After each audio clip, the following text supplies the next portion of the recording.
We beat the Bulls, and it was downhill after that. All right, ladies and gentlemen, we are live. We are live. Good evening, ladies and gentlemen. Tonight, I come to you guys on a somber note tonight. No, listen, man, it's surviving the Knicks. All right, episode 12. Yeah, baby. Right? Got my brothers in the building. Let's give it up. Let's give it up real quick. You know what I'm saying? Listen, man. You know what I'm saying? We just gotta do what we gotta do. But you know, tonight, we got the brothers. We got my brother Ed Dollars in the building. What's going on, Ed? What's up, guys, man? You know, I'm like tore up inside, bro. I can't. I'm somber. I'm like somber, bro. I hear can't you. Do anything about it. You look like you're in mourning right now, man. It's all right, though. We're gonna get through it. All right. Wallstreet Hec in the building. All right. Found a new toy to play with. You got the backgrounds now. Yeah. I'm downloading them as we go. There we go. Let's do it. And fellow Bronx native, Coach B in the building. Man, these Hollywood Knicks here, man. Hollywood Knicks. Hollywood Knicks. Oh man, let me tell you, Hollywood Knicks. I think you might have called it. So, if you weren't watching tonight, the Knicks got handed a bit of a defeat. It was 111-98. Gut punch in the first quarter, and it was all uphill from there. It was all downhill, rather. They were fighting a losing battle. I mean, they won quarters 2 and 3, but it was never enough. Indiana closed them out. RJ didn't shoot well tonight. The team didn't shoot well in general. Shot 41%. They shot 20% from three-point land. Sure. But the first quarter, I think, told the story. But let's hear it from the fellas. Coach, what are your thoughts on this? On you can even talk about the last 2 games because they haven't looked good, like you said, since they beat the Bulls. So, so on the previous 2 wins right before this little 2-game losing streak, Julius Randle was passing the ball extremely well. He wasn't finishing or shooting at a great percentage like we wanted to, but like the ball was moving fairly well. These last 2 games, they just look lackadaisical. Julius Randle went off in the first quarter against Toronto and disappeared the rest of the way. This whole game against Indiana, I think Thibs never made any adjustments, man. He keeps running the same lineups, and like it's boring, and more importantly, it's not playing to the matchup. Like at all. We're playing against athletic bigs, Miles Turner and Sabonis, they contest everything, making it very difficult, and we never made that adjustment. And Toronto just had a lot of length that it took away those handoffs and those quick turn the corners off the pick and roll that we just couldn't get a lob. Like Mitchell Robinson missed 3 dunk opportunities on Monday. So coming off those wins, I think we lost focus and we stopped trusting each other. So we just got real lazy, and I don't like how we look at the moment. Obi definitely needs to play more because he brings a lot of energy, even though he does have his mistakes. Like Thibs got to let him play through it because he's our most gifted offensive option off the bench. Yes, there are scorers, but Obi, he has the length. He has the speed, he has the shooting ability, and he has the hops to just do so much more. And you just got to give him more room as far as trying to get stops in this NBA. We're scoring. I think we're top 2, top 3 in the league in scoring. So we got to keep punching rather than try to go with a defensive lineup and trying to turn this game into a defensive game and mix up the rotation a little bit. You played Derrick Rose in the fourth quarter, late in the game against the Celtics, and that worked. So against different matchups, try playing Derrick Rose late in the fourth quarter instead of having that same routine that you got. That obviously isn't working. Yeah, definitely. But I guess we'll jump into Thibs later because I think it's the same old narrative. He's not making I don't know what I don't know. I have no idea. But Wallstreet, where we at, brother? What are your thoughts? I feel like this team kind of is right now, especially, it's kind of like ebbing and flowing with Julius Randle. It's like if Julius Randle doesn't have a good game, everybody else kind of struggles. I don't know what, but he's definitely he definitely struggled tonight. He struggled against Toronto. The line, I think his line against Toronto looks a little better than when he actually played. But I'm still excited, man. To be honest, man, I'm still excited. I wish we had a little bit more defense at the one spot. That drop off that we made from, top ranked defensive team to down in the bottom, it really affected us tonight. When I look at tonight's game, Indiana shot extremely well. They shot the lights out. I kept on thinking to myself, man, if this is Indiana's game, I wouldn't mind seeing them in the playoffs, because they're not going to shoot like this every single night. Julius isn't going to shoot like this every single night.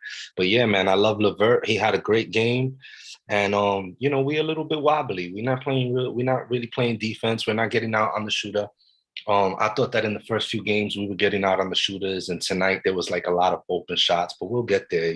It's important to contest shots. You're not going to block a lot of 3-point shots, but you got to get your hands up. You got to bother it. You got to rush the shot. It's all mechanics. So if you could just get them to rush the shot a little bit, that's gonna always negatively affect a shooter's shooting percentage when you get the hand up. So today we had a lot of set shots. And that's not going to happen every night. The guys are going to continue to close out and get there. Kemba Walker, defensively, I've been watching him. And you know what? He's undersized, but he's fast and he gets there. And he's able to bother shots. I thought that he did great at staying attached. When you playing against somebody that's bigger than you and weighs more than you, you gotta stay attached because you're not gonna block the shot. So you have to bother everything.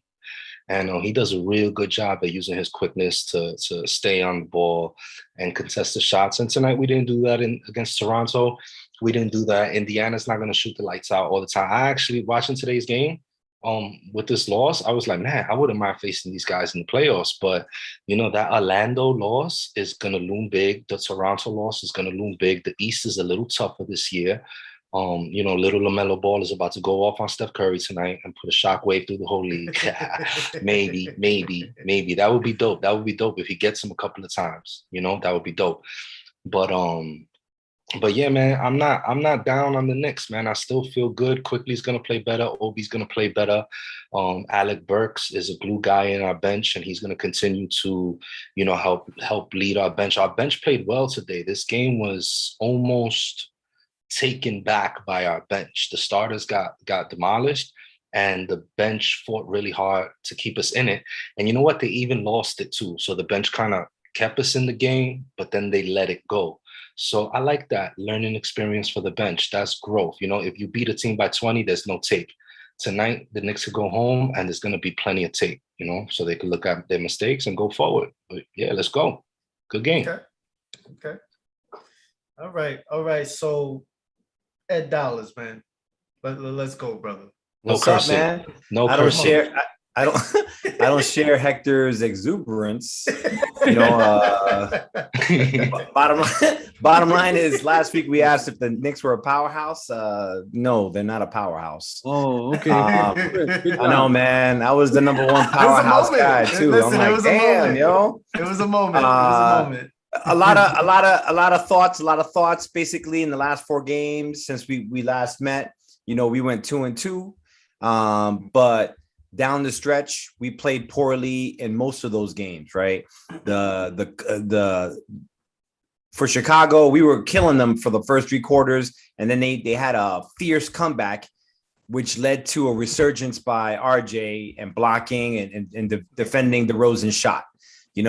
But there's like a common theme in all these 4 games. Basically, RJ's kind of stepping up and Randall is stepping back, but still taking the reins of the offense. And not today, but in the last 2 games, in the Raptors game, which we lost, he was amazing in that first quarter. He had 18 first quarter points, and thereafter he disappeared. And he still forced the action. He was still bringing up the ball. He had like multiple turnovers. I mean, we lost the game because of Randall last game, bottom line. And the Pelicans, they didn't have anyone. Brandon was out.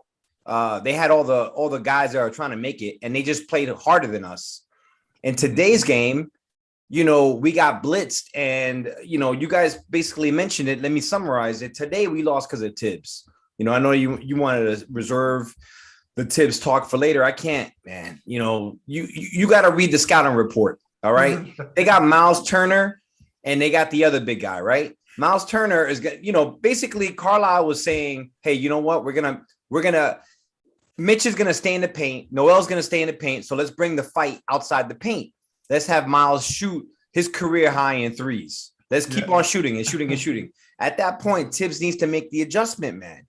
Go small, go small. Miles Turner in the first quarter had 3 threes. And Mitch at no point was anywhere near. He was open in every possible scenario. You know what I'm saying? And then we don't read the scouting report. Julius is having a hard time the last 4 games. Yet these 2 big guys, Sabonis and Miles, are the #1 shot blocking duo in the NBA. So you know what I'm gonna do if I'm them? If I'm Julius, I'm gonna try to take it to the paint. You know what I'm saying? I'm gonna take it to the paint. You know how many times those guys got blocked? You can't take it to the paint with these 2 guys. RJ, you can't take it to the paint with these 2 guys. Step back. Let's get some mid-range going. Yeah. Come on, let's reverse the ball. Kemba was terrible today. My God, Kemba's terrible. Yo, I love when it says Kemba's terrible, man. Like, come on. I mean, so Thibs messed up. Go down the line, like you guys mentioned it earlier. The Hector mentioned it. The starters had a net negative rating today, and yet they played the most. While the subs brought the game back to life. They even brought it down to 3 at one point.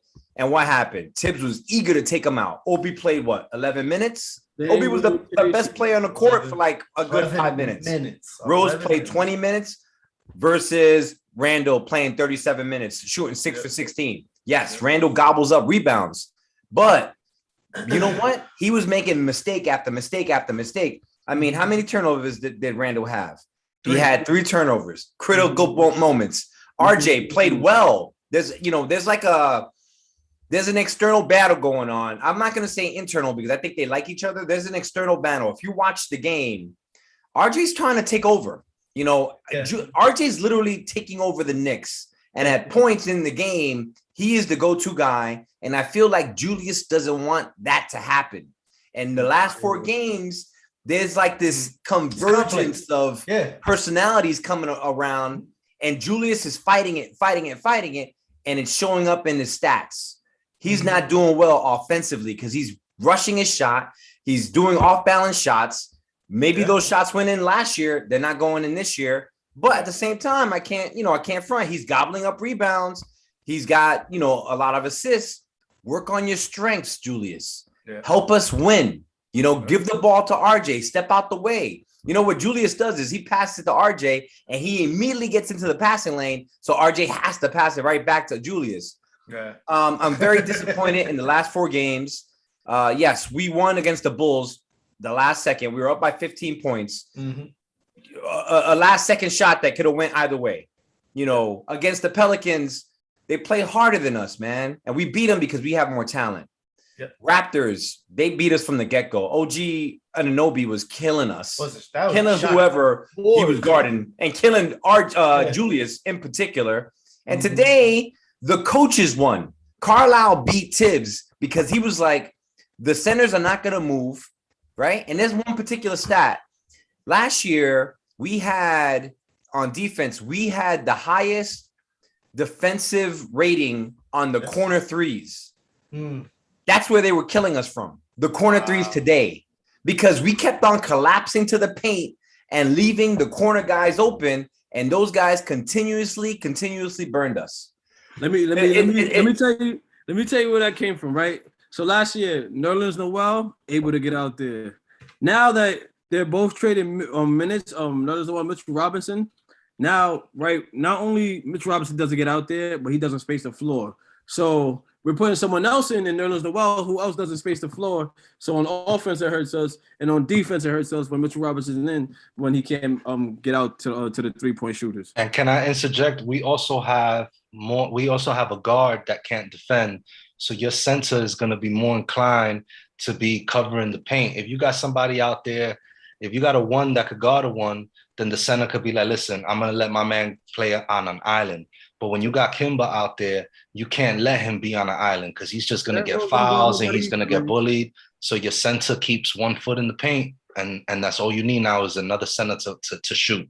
So Pick Alec your Burks got poison. to play the point. If we want defense at that point, Alec Burks. The weird thing is, with all this rim protection, they still let LeVert get into the paint anytime you wanted to get in the paint. Like who was like, you know, like where was Mitch when LeVert was in the paint? He was like 2-3 feet away from the paint at any moment today. It's still different because when you have a guard that could at least slow the guard down. So now you got a guard that's beating Kimba to death and getting a free pass to the lane. Now it's hard to defend. When you got a guard that could guard, even if he gets into the lane, the defender's going to be attached. That's going to slow him down. Now you got a little double team situation going on. There's no double teams. It's all collapsing because there's no defense in the perimeter. What happened to RJ from the first 3 games, man? That's just one position. When you're a coach and you got one position that could really defend, you make sure whoever he's defending, you tell him, listen, go stand as far in the corner as you can. That pulls RJ out of the game. Nah, RJ. I mean, ultimately, the only things I can take away from the last 4 games is RJ's resurgence. You know what I'm saying? Like he's playing like a man possessed. Even today, like he started taking bad shots in the last 3 minutes, but prior to that, he was 8 for 16, and then he started chucking up some shots to try to get back into rhythm. But RJ looks good, man. He's starting to use his body. He's going to the paint. He's using his left hand. You know, I feel like sometimes guys are in the way, and he can't do exactly what he wants to do. Spread it out, you know, let him cook. The Knicks need to work on that. But I'm encouraged with RJ's development, and I like it. Even today, I liked it. You know, he's playing hard D. He's getting to the paint. He's making his shots. I'm happy. Let me tell you, I'm looking at the Knicks this year. Last year, OG Anunoby would not have scorched the Knicks last year like he did this year. There's things that the Knicks have gotten away from, and they've lost. Last year they were too strong on the defensive end and didn't have enough power, not enough offense. Mm-hmm. This year, I watched quickly get into the lane, then drive back to the wing to create, to do something. And then luckily he dished it off to RJ who caught the dunk. But I was like, what are you doing? Like you get in the lane, like get your bucket real quick. It's the philosophy has gotten away from the bread and butter. You can never go away from what you won with. What you do is you build on top of what you won with, and you try to find balance. And they right now they look a little one-sided. I mean, the Indiana Pacers, good teams beat the bad teams, and the Indiana Pacers came into this game 2-6. Okay, should have been a win had they stuck to what they won with. But right now, it's I don't know. You know what I mean? And this doesn't mean, listen, losing these last 2 games, it's you know, you got to get through these games. These are stepping stones. But you better get it quick, because you know next game you lose, you 5-4. Now you're in the middle of the pack. We got the Bucks next, so we lost that game. That's not. I mean, you gotta shout out to Ed. Shout out to Ed. But let's go on to the second segment, because I kind of feel like the second segment has kind of evolved into something. But let's go with the original second segment, and then I got a follow-up question for you guys. So the second segment, as we had it before, was we're going to talk about the emergence of RJ, who has started to blossom before our eyes. You know, there's the young man Rumble. He's starting to kick it into the next gear a little bit. Has he turned the corner? Do you guys feel like he's made the strides to reach the potential that he's gotten to, or do you feel like it's just like it's still not time yet? Still not enough time. Ed, let's start with you, brother. What are your thoughts? Do you think RJ has kind of turned the corner? Well, you saw it the last couple of games. I mean, he was the reason why we won. He's definitely the reason why we won at Pelicans. He had 35 big ones. Mm-hmm. Last game, it was a loss against the Raptors. He scored 27 points, and today he had 23 points. I mean, beyond the points, he's guarding your best man. He's extremely efficient by the three-point line. Prior to today's game, he was shooting 40%. There's a stat that says, RJ is shooting 78% at the rim and 55% using a corner three and 40% from three-point overall. The only other player in the NBA that's shooting more than 75% from the restricted area and 40% from the three is the MVP, Nikola from the Denver Nuggets. So there you go. I mean, those are serious stats. I mean, I think that, as I mentioned in the last segment, right before our eyes, we're seeing the changing of the guard. You know what I'm saying? And it makes sense, to tell you the truth. Julius is a post player. Julius will always get the rebounds. He'll get the ball when we need it. But at the same time, we got to generate offense. Last year, there was no offensive rhythm whatsoever. And the only fulcrum of offensive talent we had was Julius. And Julius was, trying to play himself not out of the Knicks. He wanted to play for the Knicks. This year, for whatever reason, he's stumbling out the gate. His three-point percentage is down. And RJ wasn't playing great the first couple of games, but lately you could see it watching the game. He figured it out. He's learning how to balance himself between passer, defender, and offensive scorer. The broadcasters were talking about it in the first half of the game. He's becoming a second half player. He stepped it up. He scored 12 points in the third quarter. Yeah. You know what I'm saying? Yeah. And when he scored 35 points the other day, he had like 18 in one quarter. So I definitely think that before our eyes, we're seeing something, whether that something is an all-star, an all-NBA, above average player. I don't know. But I can definitely see him averaging over 20 this year, and he's going to continue to guard the best player. So I'm loving every second of it. Again, Thibs has to work on the offensive schemes to get him to I feel like his shots, he creates those shots.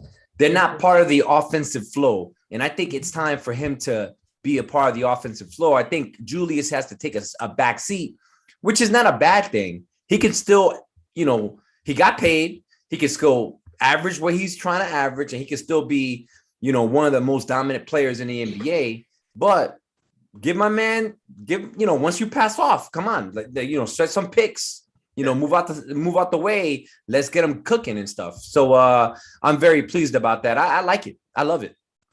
Gotcha. So real quick, Daniel, shout out to Clearview. Shout out to Clearview. Clearview said RJ has definitely turned the corner. His demeanor, lack of hesitation, his attack. He's fearless and he's worked on his game. It's showing. He also followed that up saying he thinks we'll definitely beat the Bucks. The Knicks are usually up for the big games. And big task at hand. Ed said, facts, well said. Coach. I mean, one of the biggest differences from this year to last year is RJ's finishing, right? And the fact that he's starting to hit the mid-range jumper. He hit a couple mid-range jumpers today. And I think if he continues to develop those two skills, that's going to add a lot of points to his portfolio. Definitely. Coach, what's your thoughts on RJ, brother? It's tough. Because I think like in those first few games when, it wasn't his best, the team looked a lot better. The energy was different.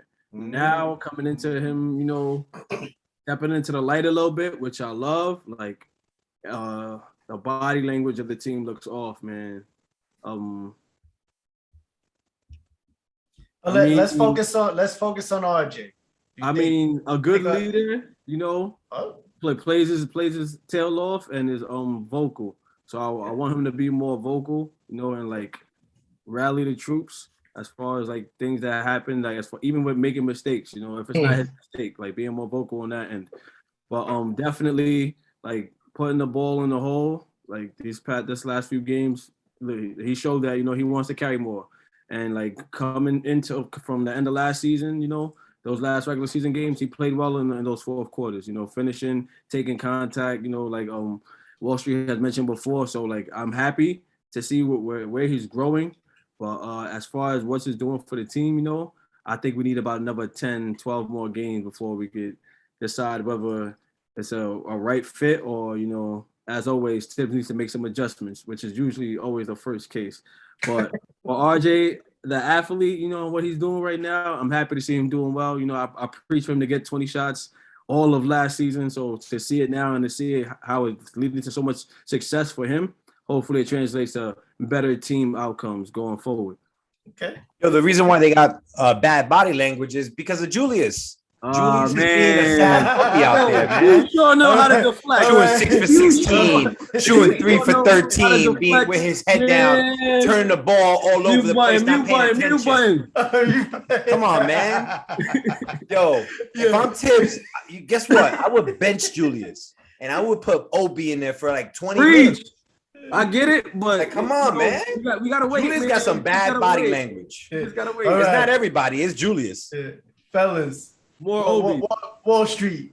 What are your thoughts, man? Is RJ, is he on his way to superstardom, or is he? I like what Coach said about being a vocal leader, and I was just thinking about because you're not gonna be a vocal leader when you're a young guy. You ain't gonna be yelling at no vets, right?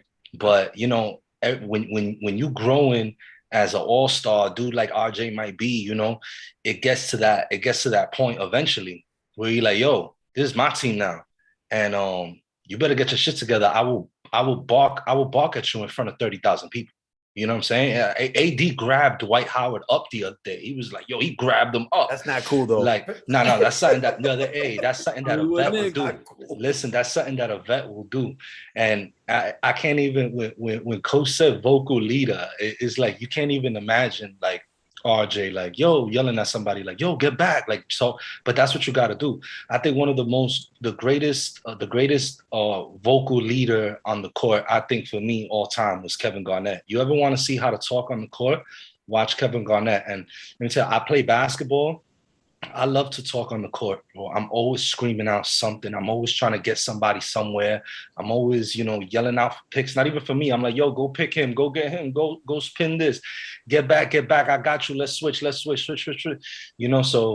yeah, man, if RJ is going to grow as a player, at some point he's going to have to say, listen, this is my team. And when you say this is my team, you're going to prove it with your play. But when people get out of line, you got to let them know. LeBron is a great vocal leader. There's a lot of the greats. You listen, when you played with Michael Jordan and Kobe, if you made a mistake, bro, you were probably going to go home crying that day. And I respect that brand of basketball. I would love to see RJ yelling at somebody. That would be beautiful. But yeah, man, RJ's doing great. And one, I just want to say one more thing to Ed.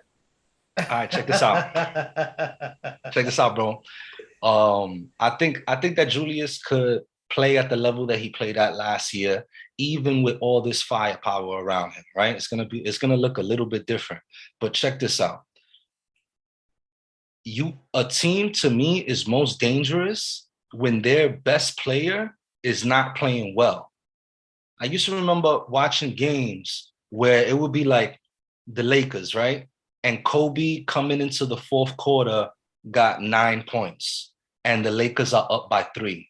Bro, that game is over because Kobe's gonna finish off getting his. He's gonna get his. Yo, eventually, not Kobe Eventually, Julius Randle's not but he Kobe worked Bryant. under him. Hey, but listen, he worked under him. He worked under him, and Kobe respected his game. And last year, Julius' performance, that was a lot of Mamba mentality in that game last year. Because last year, at multiple points in the season, at the Garden with all those people yelling, he went down the court and said, all right, this is my team, you know, and he went and he took the ball and he did what he had to do. Right now, he's not playing his best, but this is Julius Randle's worst. This is him at his worst. And we 5-3, you know, so I'll take that, you know, because he's gonna play better. And when he starts playing better, he's gonna catch up to the rest of us. So I'm just throwing that out there. You know, I always feared a team that was doing well when their best player is playing bad. Because now you're kind of leading from behind. It's a beautiful thing. Now all the role players are the ones that are kicking your butt. And you don't prepare for that. You prepare for the all-star on the team. You don't prepare for the other 12 guys. Now that all-star is not playing well, but we're playing well. So when that all-star catches up to the rest of the team, we're just gonna be that much better. Okay. So fellas, all right. Y'all talk your shit. I hear y'all. So real quick, big task at hand said RJ gets to his spots better and has very good footwork. Clearview had some harsh words for you, Coach B. He said, why they lost when you showed up to the Garden, bro? Yes, I said that too. On the floor with my team before the game started. And Coach B is trying to get shout outs from RJ. RJ is like blowing him off. Exactly. There you RJ, you a whole interview, man, a group meeting. RJ's like, whatever, yo, whatever. Yeah. Clearview said bars at Wall Street.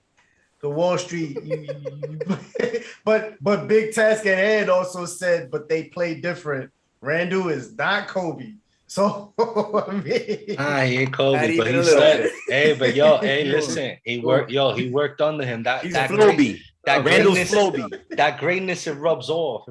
He ain't never gonna be Kobe, but yo, he saw it. He was right there and he saw it. He's gonna be able to mimic some of it. He did it last year. Randall's Orden. Yo, read everybody out there, read Mamba Mentality. It's a great book. I hear you. Well, so I put a poll up on YouTube, right? And I put have the Knicks gone Hollywood? And right now it's 50-50. Right? What are your thoughts? I mean, when they got to 5-1, do you feel like all of a sudden everybody in the Knicks is like, Coach, I feel like the battle for the man, you know, like it's a thing now, you know. Julius Randle being the clear-cut man, like, is not it. And, like, more importantly, the battle for the fourth quarter lineup needs to become a thing, Thibs, because, you know, Fournier got hot late in the Celtics game. You know, RJ had his game. Kimber had his game. Derrick Rose, you know, I think for his where he's at in the league, like he'll be better as a closing lineup guard, but just because he's so tall. But like then trying to make minutes for quickly in the fourth quarter, I don't think that's a good fit. And like whoever's gonna be the man in the fourth quarter, it has to be consistent. So I'm voting for RJ to be the man in the fourth quarter. Kimber get his shots off first, Julius Randle second, third, in the early fourth, cool. But like those last 6 minutes, like let RJ have the room to create because he'll definitely, I think, has the best chance of finding guys or making the right play. As far as Julius taking an ill-advised step back and taking 3 in a row, trying to get a good play in the game. Tossing it to you in the stands. Ed, Knicks got Hollywood.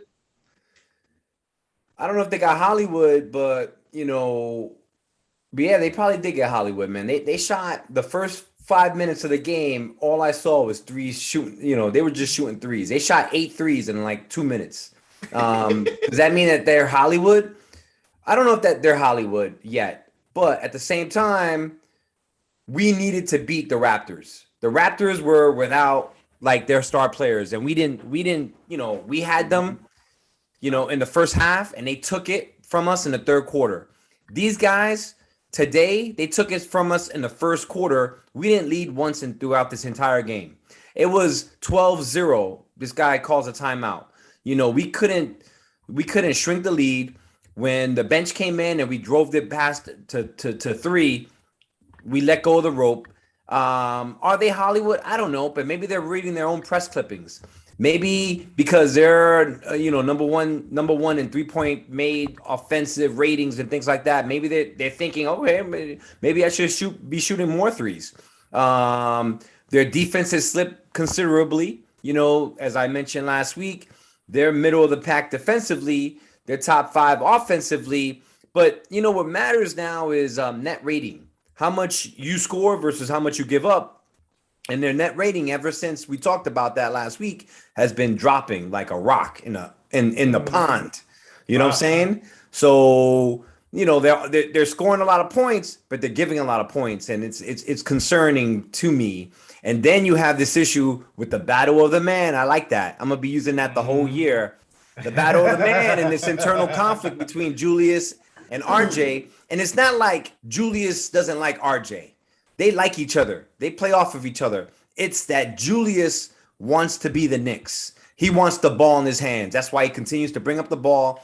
That's why when he caught the ball, he caught it at the 3-point line every single time just to go back in the post. Just to go back in the post, he caught it at the 3-point line, wasting like 7-8 seconds doing so. You can't do that, man. They don't play with any pick and rolls. The only pick and rolls is between Obi and Derrick Rose, which is a beautiful pick and roll where Obi did a nice little jelly layup. And RJ and Mitch. But the rest of them, no kind of offensive action, a lot of ISO play.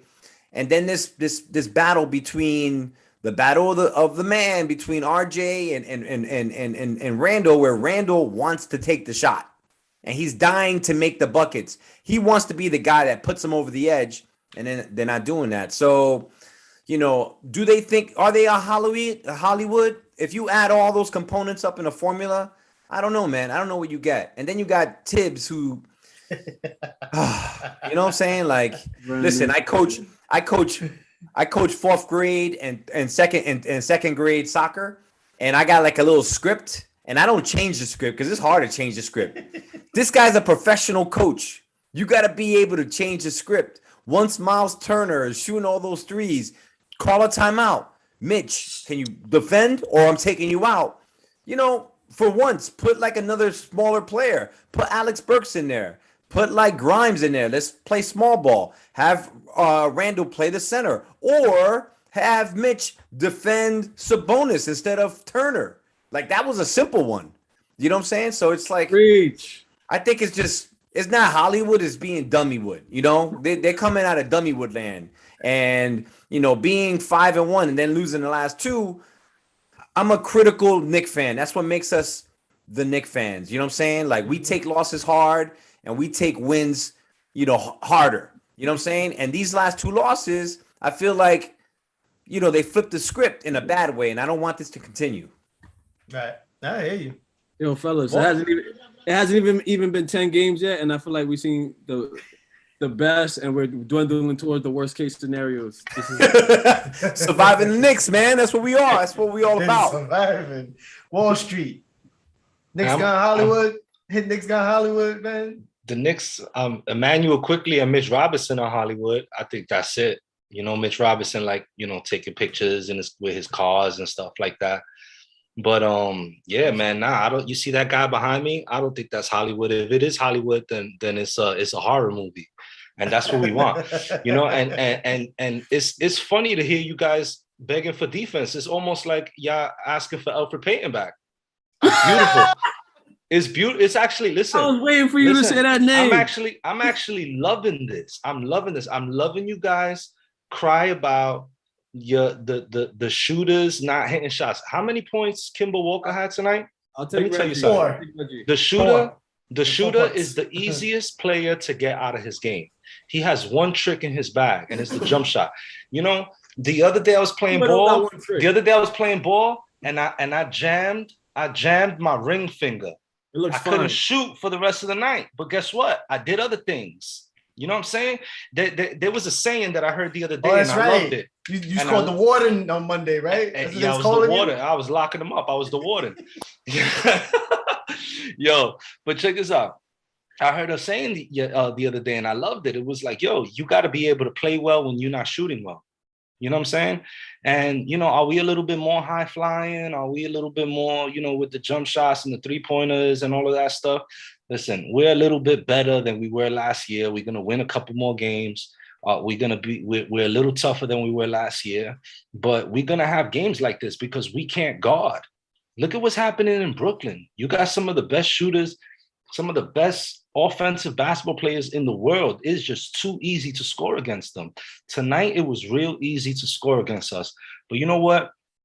We are better than what we were tonight on defense. And again, the Pacers had a great game, and it's growing pains. Eddie's gonna have a heart attack before the 20th game of the season if it goes like this. Listen, yo, bro. At the end of the day, we're looking for a little bit of growth. Hopefully there's a free agent somewhere out there, a good veteran player that we're looking to sign, and we're gonna continue to grow this community. We're not a championship team right now, but it's true what Hec said. The discrepancy is too crazy. We went from a powerhouse defensive team to an offensive team. But this is what happens when you shoot threes like this. You gotta be able to get to the basket. Man? Where's Miles McBride? Where's Deuce? Somebody find Deuce, man. Listen, we need it. I don't understand how Knox doesn't play now. Like, he's not the best defensive player. The team's not very defensive, and he can shoot threes, so he should be playing. Call Thibs. Get him You said he's not the best defensive player. Like, if he's not the worst defensive player, it's not that. He's the worst defensive player at that position that we have. You know what I'm saying? And that's why he's not playing. If he goes to another team and averages 40, then what? Oh my God!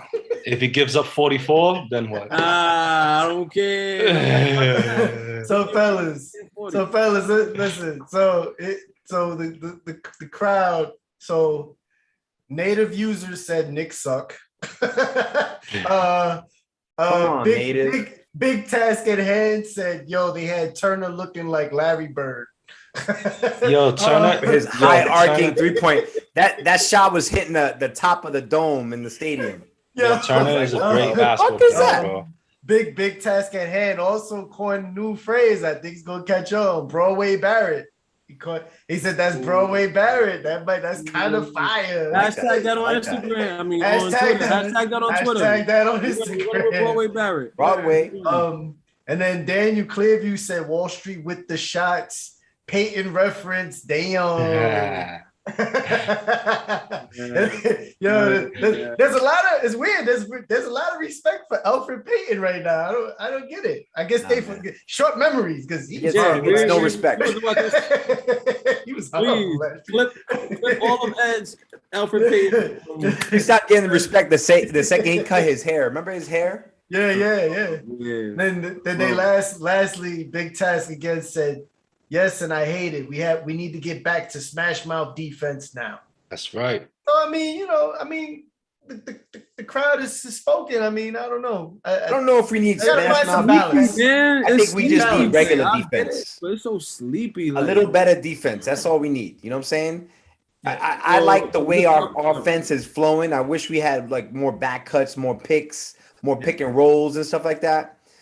Defense, we played like the 30th. Worst defensive team today.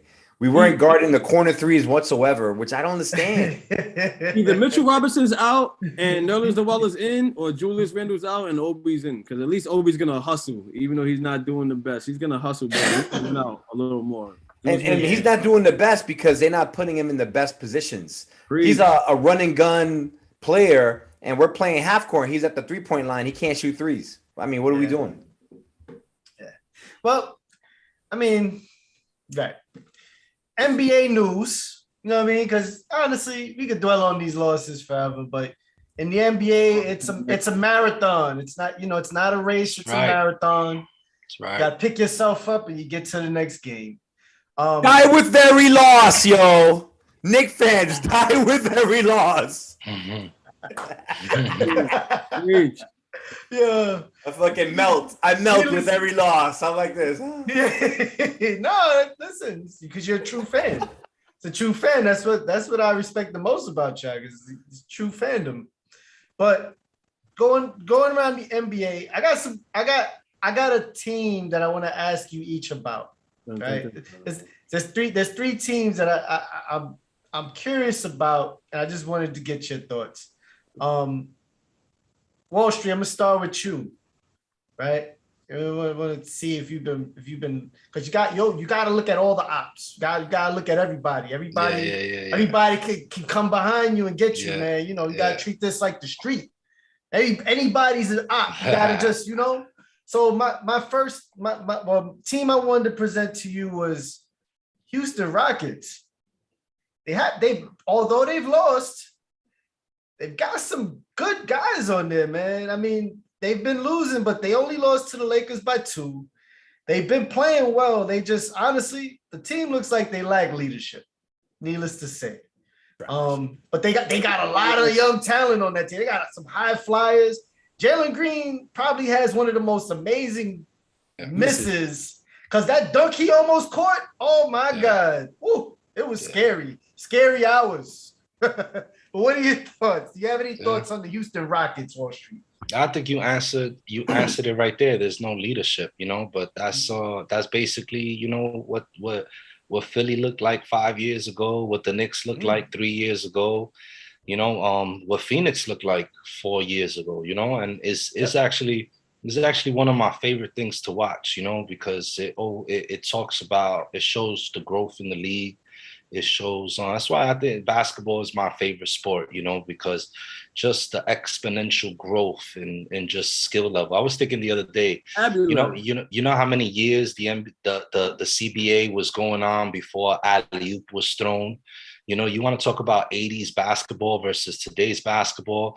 They do things today like Euro steps and you know, things that weren't done in the past. You know, when Michael Jordan started throwing the fadeaway, he wasn't the first guy to throw a fadeaway, but he was the first guy to do it freaking 10 times in a game.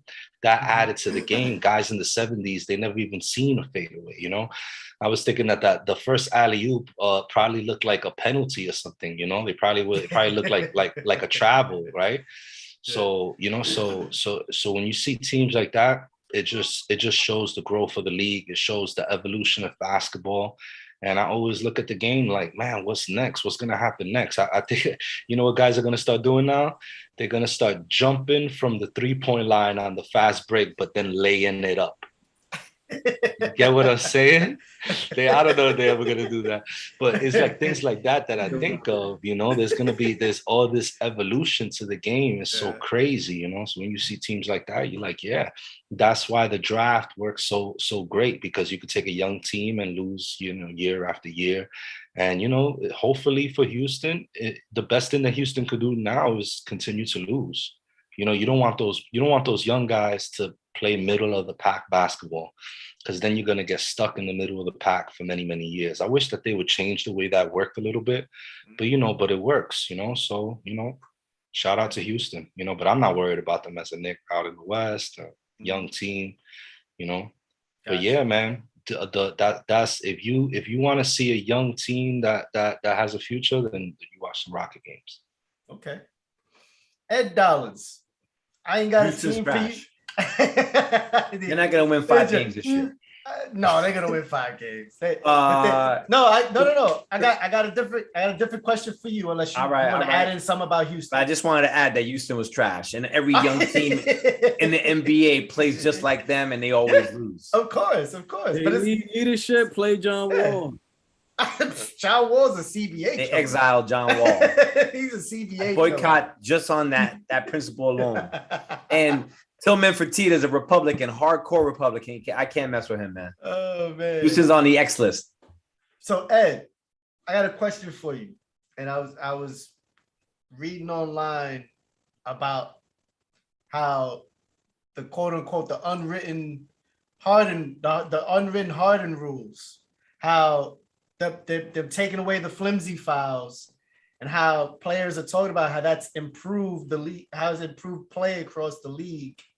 And while it's hurt certain players like James Harden, Trae Young, Quickly's another one.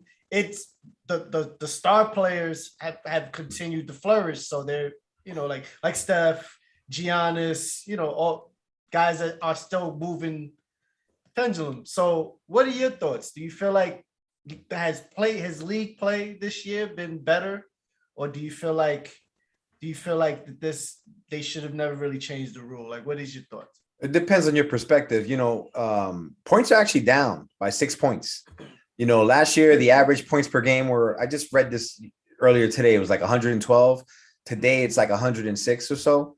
And free throws are down. Yes. But to tell you the truth, those guys were manufacturing points by doing bullshit. You know what I'm saying? Like flailing their heads or on a fast break, stopping in front of the defender. So the defender bumps into them, causing a free throw. They got this thing called movement of player, freedom of movement. So you don't want to restrict that. At the same time, you don't want to have any non-basketball activities. And what the refs are trying to do is they're trying to put a stop to the non-basketball activities, flailing your head, shooting threes, going to your left when that's impossible, jumping into the man, jumping backwards. I'm all down for that kind of stuff. You got to reward the defense. For the last 5-6 years, there was no reward for the defensive man. In fact, the reward was that they went to the free throw line, and it wasn't like and one. And we went from like 90s, early 2000s ball, which was heavy defense, to this new basketball, modern NBA spread out offense, heavy threes, where you blow on a man and that's a foul. So this is definitely going to affect some of the better players like Trae Young, like James Harden. James Harden, it's affected him for the last 5-6 games. He's starting to break out of that little slump. Maybe it has something to do with his own physique. Trae Young is still Trae Young, but he's, from his average, he's losing like 6-7 points from his average. But do I think this is a good thing? I absolutely think it's a good thing. You got to reward the defense. You got to stop hunting for points. You got to make your shots. You can't just be flailing your heads and trying to manufacture points. It's being slick instead of playing basketball. I like it. I think it makes the game better. All right. Awesome. Great take, Ed. Coach, got a team for you, Coach. Just to piggyback off that, it's giving the defense something, because the league has taken a lot away from the defense with the hand check and things like that. So it just gives something back to the defense. Okay, Coach, give your thoughts on the Miami Heat this year, who have smacked teams. Funny. I mean, they beat Milwaukee bad. They are handing out. Guess who the Heat lost to? Who they lose to? The Pacers. Hey. Jesus. It was like the second, third game of the season. So the Knicks are in good company. No. yes and no. The Knicks should have did better. And Goga, whatever his name is, I want him. He's a big, he blocks shots, he shoots threes. He on the Pacers right now, but I want him. He on their bench, so he can play for us. He can come off our bench. But what are your thoughts on Miami this year? Miami, despite Kyle Lowry not starting off well, they are figuring it out. Tyler Hero is coming for all that bubble smoke because he had a interesting year. I don't want to. It was trash, but I'm gonna just say it was an interesting year, and he's coming out hot and coming off the bench full time, and he understands his assignment. Come in, let it fly, and he's doing it to perfection. Bam, an amazing modern day center, so to speak of. Kind of reminds me a little bit of Draymond as far as being able to make certain passes, or just his size, 6'9", 260, and he's really a power forward. Playing center. Or 4 or 5 assists per game, on top of the rebounds, and again playing guys tough. No matter how big you think you are, he's gonna battle with you. So that's great. And Jimmy, he's having an MVP season. His numbers look amazing. Again, shout out to Chris Brickley. Guys that even spend a couple weeks with Chris Brickley look way better. Jaylen Brown also works out with Chris Brickley. Cole Anthony also work out with Chris Brickley. And all of them are having amazing seasons to start. Big shout out to Cole Anthony. I think Miami's great, and they're going to be tough because they are comfortable within what they're doing. Jimmy is a great leader already in that sense, so they're not worried about where the vocal leadership is coming from. You know, like he'll put anybody in check. And Kyle Lowry has always been like Fred VanVleet mentioned that it was kind of tough to play with him at times, but I think like Kyle Lowry has always been a good leader in that sense where like I understand that if you're a good wing, you're gonna get it, but you're not gonna be a small guard, you know, and try to outplay me because I'm good at what I do. So like definitely playing through the wings, and they have like interchangeable pieces, man. Tough. Just to add to that, you know, they got the number 1 defense in the NBA. Mm-hmm. Tyler Hero is a 20 plus per game scorer coming off the bench. And with those rule changes that you mentioned in my question, they're taking full advantage of that. And they're like fucking people up on the defensive end. And they're bringing it to players. So the rule changes, they know, you know, Pat Riley, you know, and Spo, they really know how to kind of like strategize on a team by team basis. PJ Tucker's doing what PJ Tucker does. Hero looks like, you know, he's trying to tell people that he's an all-star this year. Ah, man. I mean, it's gonna be tough. It's funny because all the things you just mentioned, Ed, were kind of the things I had envisioned for the Knicks this year. And, I mean, honestly, I mean, not Tyler Hero, but you know, obviously you're looking at like OB or Quickly, maybe. All the things that the Heat are encompassing right now, it's kind of like what I thought the Knicks would be. Yeah. Number 1 defense, you know, a better offense, not you know, dead last, like mid. You know, it's weird the turn that the Knicks have made, and I feel like Thibs, it's coming back to Thibs because obviously he's the coach, and he has to create the identity and keep the identity going. I don't know if people were just like, you know, oh, shoot the three. Yes, shoot the 3, but shoot it when it makes sense. You know what I'm saying? Like, you don't, and that's what's weird about the culture now. Everybody's just like, shoot the 3, regardless. If you're open, just shoot it. And there's certain guys that just should not be shooting it. You know what I'm saying? Like, shoot it when it makes sense. Shoot it within the flow.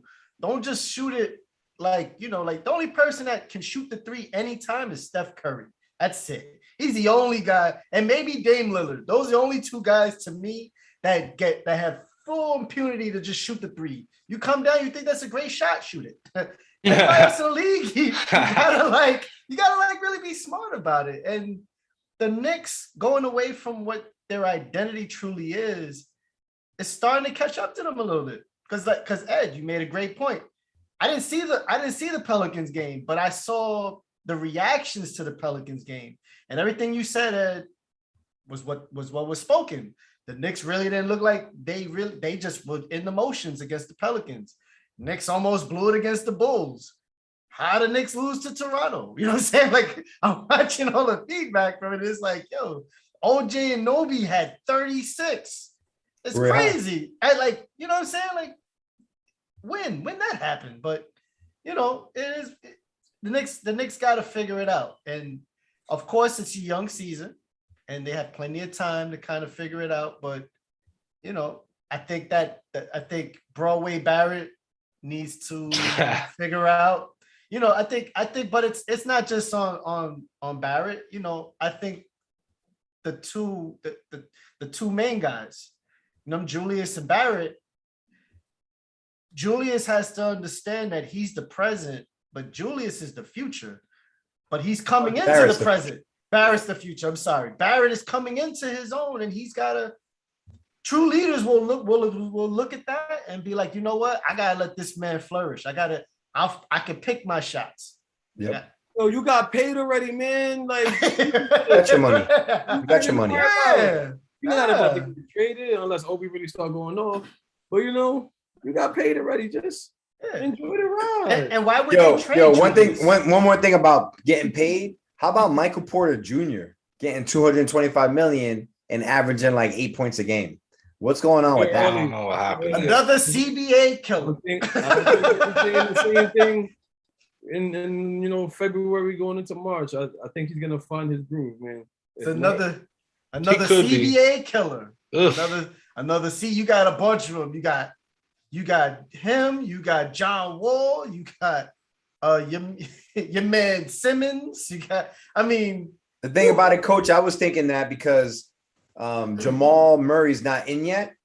Like he was gonna the focal point of the offense, and he's taking a lot of shots to be the focal point. But he's just playing bad, man. Here's the thing with modern basketball: it takes everyone too many dribbles to do whatever they want to do, man. Go watch some Kobe film. Go watch some MJ film. Or watch some. MJ played in the triangle and averaged 30. Never to be seen again. Right, and it was passing. There wasn't a lot of dribbling. It was passing and cutting. And they figured out ways how to get two guys to 25 plus. That's one of the the thing that Julius Randle got to do is he got to ask himself, how can I get mine and create the space for RJ Barrett to get his. Stopping. You get a lot more baskets if you run like this. And we didn't talk about this, but Kemba has a little bit of fault too, man. Kemba's not the connector that the last 3-4 games, he hasn't been connecting anything. In fact, he's been looking kind of whack out there. If I'm not bringing the ball up, what you want me to do? What you want me to do if I'm not bringing the ball up? Ed, you got to be careful, man. The Bronx holds their own. You got to be careful. Yo, I'm from the Bronx too, 167, Grand Concourse, man. Don't think that I lived in Terrytown all my life, man. Junior High School 22, Cardinal Hayes. Fordham U. Fordham U. That's right. That's where you got that word fulcrum from. Got you on that. That's right. That's a money word. I got you. In fact, fellas, great show tonight. Appreciate y'all. It was a great show. Hey, listen, man. There's gonna be, it's gonna be a great winning streak coming up. Trust you, we just gotta bear through this. You know what I'm saying? Yeah. But fellas, y'all did y'all thing tonight. Y'all are on the winning streak. Remember, if you win 50 games, you still gotta lose 32 games. There you go. That's right. Very true. Very true. Shout out to Wallstreet for figuring out how to put the backgrounds up finally. Right, Wall? You know what I'm saying? Shout out to everybody. Wallstreet. Check it out on YouTube. Right? But definitely, listen, ladies and gentlemen, we have been Surviving the Knicks, STK. Check us out. Check out the replay on YouTube. We're on Twitter. You know what I'm saying? Coach has been laying low, but he's watching. Don't think he ain't bring add us, please. That's right. Don't think he don't want the smoke. You know what I'm saying? Watch for Ed on Instagram. You know what I'm saying? Ed wants to smoke on Instagram just because he be chilling doing the coaching duties. You know what I'm saying? Don't think he don't want it either. Catch us on IG. I want all of it. Twitter, YouTube. You know what I'm saying? We outside, man. We outside for real. It's Coach B, Wallstreet Hec, Ed Dollars. I've been Just.Hek. Episode 12. Appreciate y'all for coming out. Tell them it's tomorrow. STK. Announce your collaboration coming up. Oh, I appreciate that. Tomorrow, the premieres of Just Another Podcast with Sex on Shuffle. It's a limited edition series that's coming out. Check it out. It'll be on Instagram. If you follow me on Instagram, it'll be out. We got some dope topics coming out. You know what I'm saying? I'm checking it out. But definitely check out STK Surviving the Knicks. You know what I'm saying? STK, baby. STK for real. Like I said, have a great night. For real Knicks fans. Sleep tight for real Knicks fans. Till next week. Peace out. Till next week. Bye, boys. Week, y'all. Peace. Later.